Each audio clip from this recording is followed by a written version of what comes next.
Tusanyusa okulaba Professor Sheila Flu ava Botswana gye bamuzaala. Tusanyusa okulaba mwannyinaffe Jackie ono muliraano waffe wano Kenya n'abalala be bazze nabo Naalongo tubeera naye bulijjo Saara. Bazze wano okusiima Ssaabasajja Kabaka olw'omulimu gwakoze ng'emmunyeenye mu kulwanyisa Mukeneya. Era batutegeezezza nti Obwakabaka bwe bwatandika okwenyigira mu kaweefube okulwanyisa Mukeneya mu Uganda ne mu kitundu kino eky'ebuvanjuba bwa Afrika, obubaka ne busaasaanira abakwatibwa siriimu ne bakendeera.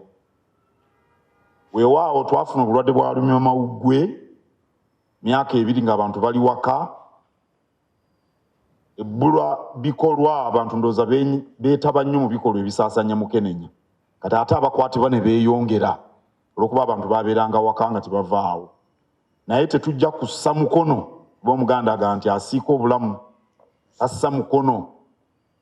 Tubasiimye nnyo olw'okwebaza Ssaabasajja Kabaka, era naffe tugenda kutwala omulimu guno ogwakwasibwa Mukama waffe okubuulira abantu ebifa ku Mukeneya, okulaba nga bakyusa endowooza zaabwe naddala abasajja. Mu nsi mwe tuli abasajja be basinga okutandika ensonga zino ezisaasaanya Mukeneya.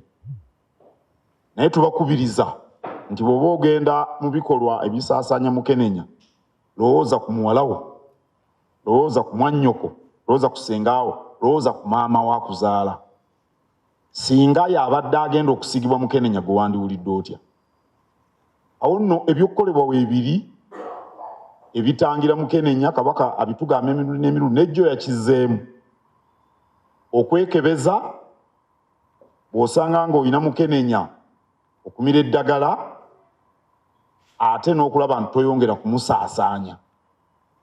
Ate abavubuka bulijjo tubagamba balindeko baleme kupapirira. Ebirungi biri mu maaso. Tusanyuse nnyo okubalabako, era Professor Sheila Flu tujja kuba naye mu misinde ku Sande, era nga bwe muwulidde ayogera nze naye tugenda kubbinkana ku kilomita 2. Ssaabasajja Kabaka wangaale.